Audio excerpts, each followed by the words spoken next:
Bon après-midi, groupe.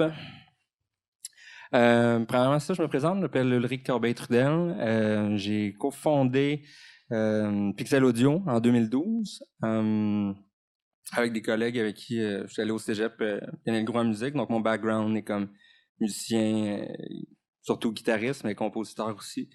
À partir de 2012, on a fait travailler sur quelques projets à Montréal. On travaillait avec la franchise Army of Two d'Electronic Arts. Ensuite, on a travaillé sur tous les projets de Square Enix, donc toute la série des Go, Hitman Go, Lara Croft Go, etc. J'ai travaillé surtout comme compositeur au début de la formation de la compagnie pour me concentrer sur le sound design, plus dans les peut-être 3 dernières années, donc je fais quasiment juste ça. Je fais encore un petit peu de compo, mais disons, de façon plus rare. Puis les derniers projets, disons, de sound design sur lesquels j'ai travaillé, Jotun, Thunder, je travaille en ce moment sur Journey to the Savage Planet du studio Typhoon, puis sur le projet de Last Year, de Last Game, je sais pas s'il y en a qui ont vu, donc un jeu qui a été lancé sur Discord puis qui va être lancé sur Steam à l'automne. Voilà, donc aujourd'hui, je veux parler de surtout ce qui a changé pour moi dans mon procédé de création dans les, je dirais, 2 dernières années. Avant de ça faire, je voulais souligner aussi la contribution de 2 amis sound designers qui ont énormément influencé mon travail. Premièrement, James Waring, qui a travaillé chez Gameloft, pour ceux qui le connaissent, qui a travaillé ensuite comme lead audio chez Square, qui a fondé la compagnie justement d'Elastic Game, qui est en train de produire le jeu Last Year, et François Lafare, qui a été lead audio chez Electronic Arts pendant des années, qui est maintenant à son compte, travaille énormément dans le VR. Premièrement, le concept de nettoyage artistique, qu'est-ce que j'entends par là? J'entends par là utiliser des outils que d'habitude on utilise en fait plus pour nettoyer des sources qui sont problématiques ou des sources qui ont été prises en folie ou en contexte plus live, d'éliminer des rooms, etc. Donc, je parle d'utiliser des logiciels comme RX, autant directement dans la session que comme standalone, donc surtout Denoise, Reverb, aussi Deconstruct, qui est vraiment intéressant. Logiciels comme Xnoise, Zennoise, The Waves, Unveil de Synaptic, D-Reverb de SPL.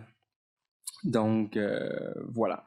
Le concept un peu derrière, ou du moins une partie de la réflexion, à force d'utiliser ces logiciels-là, c'est quand on se promène, quand on se promène dans la rue, dans la vie en général, il y a énormément de sons, puis le cerveau, en fait, fait un travail d'éliminer les sons qui sont qui peuvent être dérangeants, ou comme le bruit d'un frigo, etc. Dans un jeu vidéo, le cerveau, probablement parce qu'on est attentif à une seule activité, n'a pas de tendance à faire ça. Donc, on absorbe d'une façon continue tous les sons qui nous arrivent. De penser à nettoyer les sources, même si ce ne sont pas des sources qui sont sales, ça permet en fait, pour moi ce que j'ai réalisé, ça permet de garder un contrôle vraiment plus grand sur qu'est-ce qu'on envoie dans le fond à l'auditeur. Donc, mon procédé, c'est, je vais toujours commencer par faire un de-reverb, un de-noise assez agressif pour narrow it down, dans le fond, de ramener à l'essentiel qu'est-ce qui m'intéresse d'un son. On a tendance à faire des sons avec plusieurs layers. Tous ces layers-là, accumulés, surtout dans les hautes fréquences, ont tendance à accumuler du noise, du bruit. Puis en plus, sur ces sources-là, on va appliquer des effets comme de la distorsion, phaser, etc. Puis chacun de ces plugins-là vont faire qu'on va accumuler du noise. Donc l'idée, c'est en ramenant à l'essentiel, partir de quelque chose qui est plus pur que ce qu'on avait en fait au départ, pour pouvoir extrapoler, puis ensuite faire une création plus artistique avec justement distorsion, phaser, etc. C'est aussi l'idée que donc c'est ça, dans ma chaîne il va y avoir justement c'est ça, des reverbs, des noise même à plusieurs niveaux. L'idée que ce qu'on peut faire avec un EQ, ce qui est vraiment des fois, ce qui est drastique, peut être fait de façon plus subtile, dans le fond, avec ce genre d'outils-là. Et ce qu'on cherche en général dans un son, c'est en tout cas pour moi, c'est vraiment un ton. C'est quelque chose qui émet une note, c'est quelque chose qui a une personnalité, puis c'est pas quelque chose qui va justement, je vais dire gricher, c'est peut-être pas nécessairement un bon mot, mais du moins avoir un paquet de distorsions déjà ou d'harmoniques dans le fond qui sont déjà là, que je vais vouloir en fait éventuellement avoir potentiellement dans mon son, mais pouvoir les contrôler. Puis en faisant ça, je vais pouvoir justement ajouter, je sais pas, Decapitator ou Driver de Native ou peu importe, ce genre d'outil-là qui va me permettre justement de driver ce son-là, d'aller chercher du gras, mais de toujours pouvoir contrôler mes sources. Ça me permet aussi d'utiliser des sources qui sont pas nécessairement pures, puis de les ramener pures. En fait, ça utilise un peu aussi un concept qui a été utilisé dans un logiciel Iris de Isotope. Je ne sais pas si certains d'entre vous l'ont utilisé. Donc, il y a un genre de scene dans lequel on importe des waves. Il y a 4 layers de waves, puis chacune de ces waves-là, en fait, peuvent être découpées de façon extrêmement agressive. Mais c'est un peu cette idée-là, dans le fond, que chacun des couches de son, dans le fond, une fonction particulière. Donc, en créant un son, c'est comme si on faisait un son, dans le fond, avec 4 bandes de fréquences. On réserve une bande de fréquences, dans le fond, à un son en particulier. Puis, dans le fond, pour ce faire, j'utilise des outils, justement, de façon, je dirais, très, très, très agressive, mais au-delà d'aller des fois avec comme ZenNoise qui peut créer, puis Xnoise aussi, donc les 2 plugins de Waves, qui peuvent créer des artefacts, se servir en fait de ces artefacts-là, de se servir des imperfections de ces logiciels-là pour aller chercher des nouvelles tonalités, de chercher quelque chose d'unique finalement, de réduire à sa plus simple expression, disons un son. Ce processus-là, je l'utilise maintenant dans mon nouveau, je dirais mon nouveau pipeline de production. Juste par curiosité, qui d'entre vous vient du milieu de la musique au départ? OK, avec une bonne moitié quand même. Donc, j'imagine que vous travaillez comme ça. Je travaillais comme ça avant aussi. Quand on produit un mix, donc on importe nos tracks, puis sur chacune de ces tracks-là, on applique des effets. On a tendance, dans le fond, à juste imprimer un mix final. On n'imprime pas, je veux dire, on n'exporte pas chacune de ces tracks-là séparées. Donc, les nouveaux sons créés, si je le pense plus en termes de sound design, de créer un son puis d'avoir différentes layers, chacun des sons qu'on a créés là sont virtuels. Ils n'auront jamais vie ailleurs autre que dans cette session-là. C'est sûr qu'il y a des logiciels comme Cubase, par exemple, qui permettent d'aller réimporter des tracks dans une autre session, mais faut regarder toujours en tête, dans le fond, dans chacune des sessions, qu'est-ce que j'ai fait? J'ai déjà fait j'ai fait un vent qui est intéressant dans cette session-là, puis d'aller le rechercher. T'sais. Ce que je propose, ou en tout cas ce que je me suis mis à faire comme nouveau pipeline, donc j'imprime chacun des sons, chacune des textures que je fais. Je m'explique. Je vais toujours avoir un dossier qui s'appelle Design. Dans ce dossier-là, j'ai 2 tracks, dans le fond, une track de création mono, une track de création stéréo sur lequel je vais appliquer des effets, puis j'ai 2 tracks pour printer. Donc, je vais faire un son, un whoosh d'épée. Je sais que je vais avoir quelques layers à faire là-dessus. Donc, la première chose que je vais faire, c'est que je vais importer du matériel, dans le fond, que j'ai déjà enregistré ou que j'ai dans des banques, etc., dans ma session. Et automatiquement, c'est la première track. Ce que je vais faire, c'est que je vais la mettre sur ma track de design. Ma track de design comprend déjà probablement justement D-Reverb ou Unveil, ensuite un Xnoise ou un ZenNoise après. Donc, je vais réduire à sa plus simple expression le son. Puis ensuite, je vais appliquer de façon créative d'autres outils, d'autres plugins. Puis je vais imprimer tout de suite cette track-là. Ce que ça fait 2 choses, en le fond. Ça fait que, je ne sais pas si vous avez déjà remarqué, quand vous avez quelqu'un qui est à côté de vous, qui écoutait un mix que vous avez fait, vous présentez un mix à quelqu'un, puis vous faites écouter. Puis là, dès que vous faites play, puis la personne l'écoute, ah ouais, shit, ça c'était pas bon, ça je vais changer, ça. Le regard de l'autre, en fait, change la perspective. Aussi, printer en temps réel, ça change la perspective. Quand on imprime un mix en général, parce qu'on a l'impression que là, c'est une finalité, c'est pas que je pourrais pas y retourner, mais là, on dirait que c'est final, je vais le présenter, puis tout ça, on voit les défauts. Donc, en ayant ça au départ, dans le fond, de mon processus créatif, j'arrive à tout de suite savoir, ou du moins à nailer, à dire, est-ce que j'aime, est-ce que c'est intéressant ce qui est là, est-ce que c'est ce que je voulais, etc. Donc, je juge très rapidement, puis je vais jeter, dans le fond, si j'en ai pas de besoin. Parce que dans l'autre façon de travailler, de dire j'ai mes pistes, puis sur ces pistes-là, j'applique directement des effets.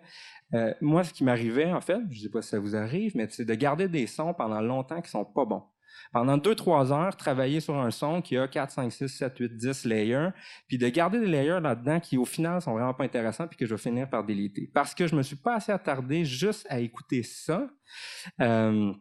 Puis aussi parce que j'ai toujours la possibilité de les retravailler. Donc, ces sons-là restant virtuels, je porte jamais un jugement final là-dessus. Puis on dirait que ça me prenait plus de temps. Tandis que là, à peu près en 20 minutes, je vais imprimer, disons, un premier layer. Un autre avantage, en fait, c'est que un coup que ma chaîne est faite, je vais pouvoir importer d'autres tracks directement là-dessus, puis juste tester si ce processus-là, dans le fond, est intéressant. Si ma chaîne d'effets là est intéressante pour d'autres sources. Si elle l'est, je vais imprimer toutes ces sources-là, je vais les renommer, puis automatiquement, vu que ces sources-là ont été imprimées, ils ont une finalité réelle, c'est un fichier Wave, qui sont facilement nommables, je peux automatiquement les prendre de ma session, les exporter, les amener dans un dossier, avoir du matériel créatif original pour d'autres sessions. Donc, ce que ça fait en sorte, c'est qu'au lieu de retourner dans mes sessions, de dire seulement la finalité de mon son, donc aucune de ces parties, mais seulement la finalité peut devenir du matériel source pour d'autres projets. Là, chacune des parties du son que je fais va être une possibilité, dans le fond, pour créer des nouveaux sons. Ce qui fait que ma banque d'assets originaux, dans les 2 dernières années, a énormément augmenté. J'ai beaucoup plus d'assets originaux, ça, même à partir des mêmes sources que j'ai. L'autre chose qui est vraiment intéressante, j'ai trouvé que de diviser la création de cette façon-là, ça me permet de réfléchir à 2 choses, mais de façon différente. Quand on fait un son, ce qui est intéressant, c'est la texture puis le mouvement, en gros. Puis là, dans un premier temps, je réfléchis pas du tout au mouvement. Je réfléchis juste à la texture. En pensant juste à la texture, ça me permet aussi des fois de créer des sons ou des textures qui sont intéressantes pour complètement d'autres contextes. Et ensuite, quand je les importe, dans ma session, j'ai toujours un dossier qui est SFX dans lequel, bon, il y a un paquet de layers qui est là. Puis, dans le fond, un coup que je commence à travailler sur le son, chacun de ces layers-là n'aura pas nécessairement beaucoup d'effets. Ce qui est intéressant aussi parce que je sais pas, vous êtes comme moi, mais à un moment donné, on tombe complètement fou de mettre des plugins. Puis tu fais une session de musique, tu as 300 tracks, ton ordi, il y a 32 gigs de RAM, tu as 12 cœurs, mais pourtant, il est dans le tapis, capote, trouve une session sur un autre ordi, tu as perdu des plugins. C'est toujours plus difficile de passer d'un ordi à l'autre. Surtout au bureau, nous autres, on est sur 5 postes de travail différents. On essaye de les mettre les plus pareil possible, mais bon, c'est pas toujours le cas. En gardant ça, ça fait en sorte que chacun des sons qui a été créé dans mon premier procédé, dans le fond, donc le gros du travail, le gros du développement, là, disons, avec les plugins, a été fait à ce moment-là. Cette track-là, bon, c'est pas vraiment important qu'elle soit passée d'un ordinateur à l'autre. Donc, quand je l'importe en haut, à ce moment-là, ces tracks-là restent, disons, assez purs, ou du moins, il va y avoir des EQ, il va y avoir des trucs correctifs, mais il n'y aura pas tant de plugins créatifs. Donc, je pourrais, en fait, maintenant, faire mes sessions, j'ai toujours une bombe comme ordi, mais je pourrais faire mes sessions sur un petit laptop, avoir toujours une track qui peut avoir 8, 9, 10, 12, 15, 40 effets si je veux, mais c'est juste une track, dans le fond, qui devient extrêmement lourde. L'autre chose, c'est que si je voulais appliquer le processus, comme je disais, de nettoyage créatif, donc d'utiliser les outils, justement, Xnoise, ZenNoise, RX, tout ça, c'est des outils qui sont très lourds sur le CPU. Si je voulais appliquer ça dans mes sessions où j'ai 150 tracks, il faudrait que mes 150 tracks aient premièrement un des reverb, un des noise, puis ensuite des effets. Mon ordi, là, je n'aurais pas du tout. Donc, en gardant ça en tête, ça me permet, en fait, de faire ça. Fait que ce que ça m'a amené à faire, en fait, pour moi, ça a été de créer des sons qui sont toujours sous contrôle. Dans le fond, chacune de mes couches, j'ai narrowed down to, tu sais, ce qui était le plus important dans ce son-là pour servir, en fait, à l'accumulation de chacun des layers par la suite. Aussi, ça m'a permis de travailler vraiment plus vite. Je passais beaucoup de temps, dans le fond, à revenir en arrière. Tu sais, on a tout ton son de 10 layers, ils ont tous des effets, puis de revenir sur tel son, là, finalement, puis de retravailler les effets, puis de, tu sais, back and forth comme ça. Tu sais, en prenant une décision rapide, finalement, dès le départ, sur quelle va être la texture de mon son. Ça m'a permis, en fait, de créer énormément de matériel où quand j'arrive pour faire du mouvement, ce que j'ai en ce moment, c'est déjà pertinent. Je suis déjà satisfait de ça, ou si je le suis pas, je vais retourner en arrière, mais encore là, faire un travail d'à peu près 15-20 minutes pour créer une nouvelle texture. Fait que c'est ça. Ça m'a extrêmement aidé sur ma rapidité. Ça m'a aussi aidé à faire une banque comme j'en ai jamais eu, en fait, de sons originaux. T'sais, même si au studio, je vais faire des sessions de Foley pour différentes raisons. J'en fais pas toutes les semaines, ce que je devrais peut-être faire, mais bref, je crée pas, puis je prends pas non plus des scènes pour faire des sons originaux. Je vais beaucoup repasser dans des sons que j'ai déjà, etc. Donc là, pour une source que j'avais avant, maintenant j'en ai 5-6 nouvelles sources. Donc sans nécessairement repasser du temps à aller dans le studio puis à enregistrer, j'ai déjà réussi dans le fond à créer un paquet de choses qui vont me servir dans différents contextes, puis que je vais pouvoir aller chercher rapidement, même sans faire nécessairement je suis pas très bon là-dessus, d'aller faire du metadata sur chacun de mes assets, mais du moins de la façon qu'ils sont nommés, ça va être facile d'aller rechercher, dans le fond, puis de retrouver mes nouvelles sources. Fait que c'est ça, la rapidité, la qualité de mes assets qui s'est améliorée, plus de matériel original que j'ai créé, c'est pourquoi je reviendrai plus jamais en arrière. Fait que, voilà. J'espère que ça vous a éclairé sur qu'est-ce que je voulais dire par nettoyage artistique et l'enregistrement destructif des sources.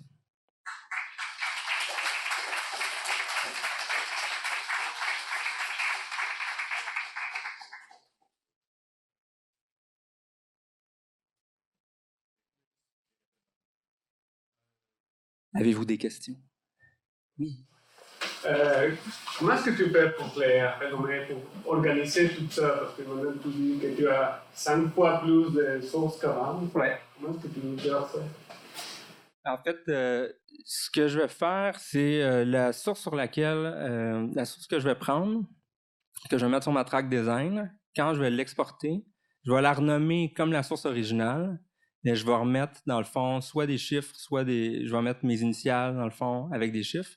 Comme ça, je sais que je suis parti de cette source-là, à moins que la source aille vraiment plus loin, tu sais, de prendre des sacs à dos puis d'en faire des sons sci-fi avec des phasers, etc. Là, je vais renommer à ce moment-là, vraiment pour comprendre, tu sais. Mais même si je prends du feu pour faire, justement, pour refaire une banque de whoosh, mettons, avec du feu, puis même si je les amène plus sci-fi comme ça, je vais quand même les garder parce qu'ils ont à peu près la même fonction pour moi. Donc, je vais les garder renommés de la même façon, U ou UCT, puis 1, 2, 3, 4, 5, 6, 7, 8, jusqu'à l'infini. Puis j'ai un dossier, dans le fond, qui est juste mes sons originaux. Puis je vais essayer de les garder par projet aussi. Donc, je garde quand même... C'est sûr que si je donnais ces dossiers-là à quelqu'un, il pourrait retrouver parce que, bon, dans les noms contiennent de l'information, mais moi-même, je connais aussi sur quel projet j'ai travaillé, puis quelle source. Ouais. Yes. Au début, tu parlais de regard de l'autre, de transformer ta perception. Oui. Oui. Je n'ai pas compris c'était quoi le lien avec la méthode de travail, parce que c'est ça, quand même. Oui, en fait, c'est ça. C'est que d'imprimer de façon destructive, pour moi, ça reproduit exactement cet effet-là. Quand je pèse record, je me juge, on dirait, rendu là. Mais je sais, je peux bien l'effacer puis recommencer, mais ça change quand même ma façon de regarder mon asset. Oui. Ça veut dire que c'est une méthode que tu ne laisses pas de lâcher le saut parce que tu veux pas retourner en arrière. Est-ce que ça t'est arrivé, ça circonstance parce que quand tu présentes un son à un collègue puis te mène ça revenir en arrière un peu, parce que le feedback que tu donnes, c'est quelque chose que tu n'aurais jamais dit. Non, je te dirais qu'à date, c'est jamais arrivé. Ça pourrait arriver, remarque, là, c'est vrai. Puis j'y pense des fois. Je me dis, j'aimerais ça reprendre ce son-là puis le refaire. Mais en même temps, vu que je pense, oui, il y a des sources sur lesquelles je vais travailler plus longtemps, ça peut arriver, mais vu que je le sais, vu que le travail se fait en 2 temps, que je l'imprime une première fois, qu'ensuite je l'amène sur une track, puis j'ai la possibilité quand même de retravailler là-dessus, on dirait que ça me dérange pas de reprendre le temps si j'ai à prendre une demi-heure à un moment donné pour refaire le son. L'autre chose, c'est que pour des sons que, par exemple, ça c'est très rare que je l'applique, mais que je vais faire du mouvement, mettons avec des Dopplers, puis là je vais utiliser quand même ma track design pour faire du mouvement. Je vais enregistrer plusieurs sources à la fois avec différentes façons. Fait que je vais avoir des chunks dans le fond qui vont exprimer différentes variantes de cette chaîne-là. Aussi, la possibilité d'enregistrer les chaînes d'effets. Donc, une chaîne d'effets que je trouve vraiment intéressante, je vais juste enregistrer cette chaîne-là, dans le fond, puis pouvoir y revenir. Fait que là, en ayant le même nom du bounce que de la source, je peux savoir, c'est cette source-là que j'ai pris, mettons, pour faire ce bounce-là. Puis, j'essaye différentes chaînes, dans le fond, que j'aurais gardées à ce moment-là. Ça serait une façon de pouvoir les revenir.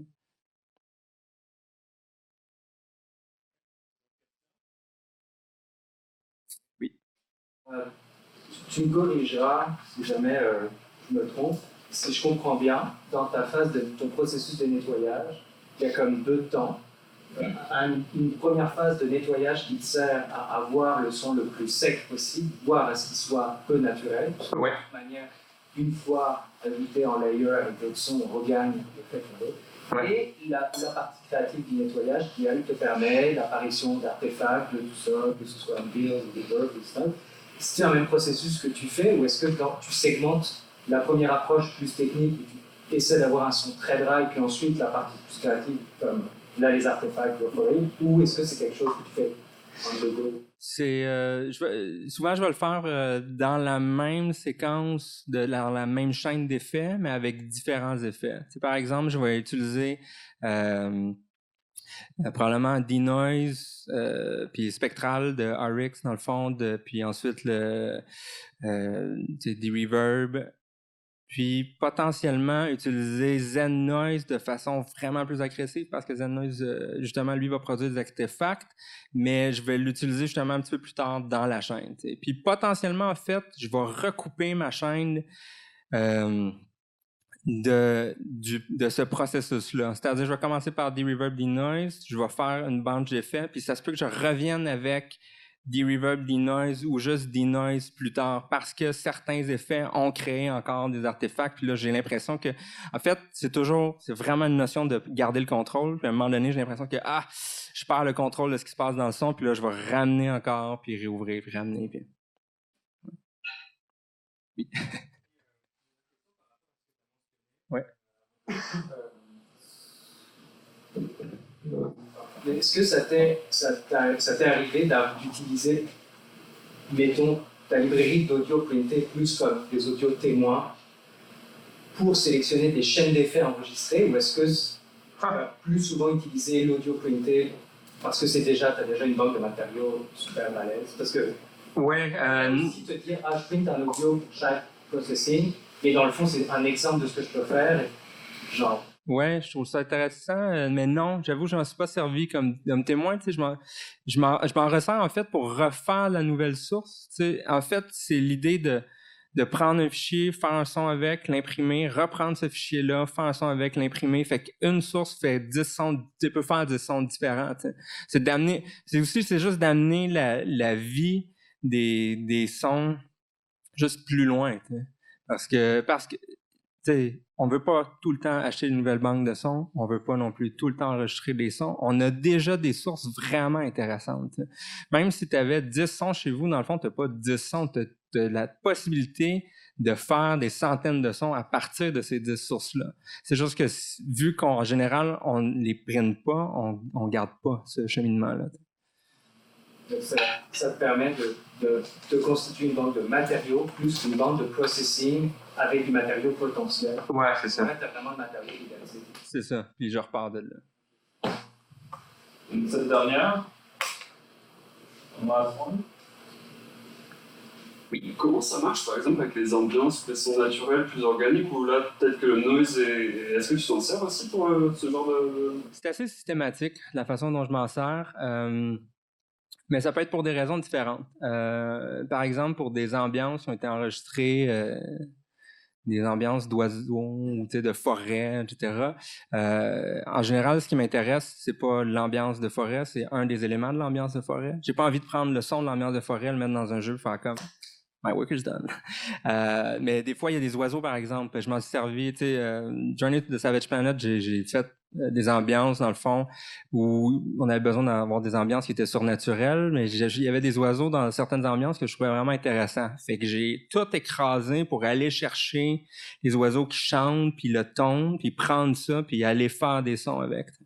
Fait que oui, je vais m'en servir pour ça aussi. Puis surtout pour les vents avec les feuilles, c'est tellement nice, tu sais. C'est super le fun quand tu les écoutes seul dans les écouteurs, mais là, tu mets ça dans un jeu, il y a plein d'affaires qui se passent, puis là, t'es partout. Tu sais, dans le fond, ce que tu veux, c'est le détail, c'est les feuilles qui froissent un petit peu, c'est les branches qui craquent, c'est certains éléments précis. Puis c'est ça que je disais, tu sais, les sons de la ville, le cerveau qui élimine ça, le cerveau, il fait cette job-là, tu sais. Le cerveau, il a éliminé dans votre tête depuis tantôt le fait que les speakers, ils noise, tu sais. On a arrêté d'y penser, tu sais, mais ils sont là, ils font non, c'est ça. Mais dans un jeu, on veut pas ça, puis c'est ça. Les ambiances, je vais faire exactement la même chose. Je vais être assez agressif. Mais c'est sûr qu'il y a des fois, c'est à doser. Je veux dire, je le mets pas à 100%, évidemment, tout le temps. Là. C'est une réflexion, mais c'est quand même là. Cool. Merci. Merci.